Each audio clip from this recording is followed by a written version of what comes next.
Commercial gas cylinder 42 રૂપિયા મોંઘો થયો છે। 19 કિલોના કમર્શિયલ એલપીજી સિલિન્ડરના ભાવ વધ્યા। દિલ્હીમાં કમર્શિયલ સિલિન્ડરનો ભાવ ₹3113 થયો। ઘરેલું એલપીજી ગેસ સિલિન્ડરના ભાવમાં કોઈ ફેરફાર કરવામાં નથી આવ્યો।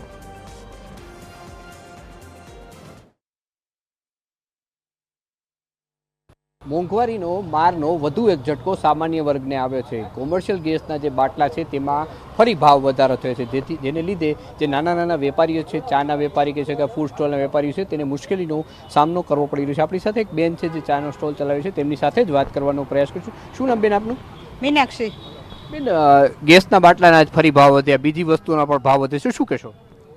ખાંડમાં ભાવ વધ્યા છે, એલચીમાં ભાવ વધ્યા છે, ચાની ભૂકીમાં ભાવ વધ્યા છે, લવિંગમાં ભાવ વધ્યા છે, આદુમાં બી ભાવ વધ્યા છે અને બાટલામાં તો ઓલરેડી વધે જ છે ડેઈલી।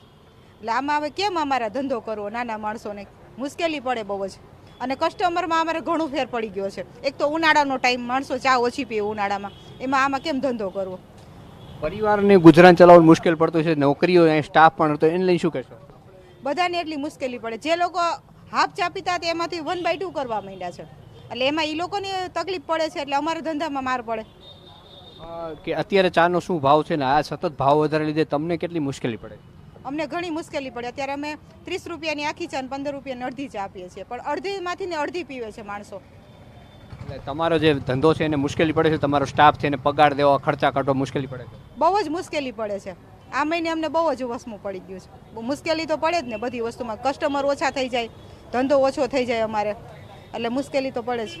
તો આ હતા ચાના વ્યવસાય કરતા બેન, જેમણે કહ્યું કે તમામ વસ્તુઓના સતત ભાવ વધી રહ્યા છે, જેને લઈ કસ્ટમર છે તે ઓછી વસ્તુ ખરીદે છે અને જ્યારે ખરીદે એમાં પણ અમુક ભાગ પાડતા હોય છે, જેને લઈ વેપાર પણ ઘટ્યો છે, વસ્તુઓ મોંઘી થતાં વેપાર કરવો પણ મુશ્કેલ પડશે। ગેસના જે બાટલા વાપરે છે તે લોકો ના છૂટકે ચૂલા ઉપર પણ હવે ડાયવર્ટ થતા જોવા મળી રહ્યા છે। કેમેરામેન રવિ ચાવડા સાથે રવિ બોટવાણી, TV13 રાજકોટ।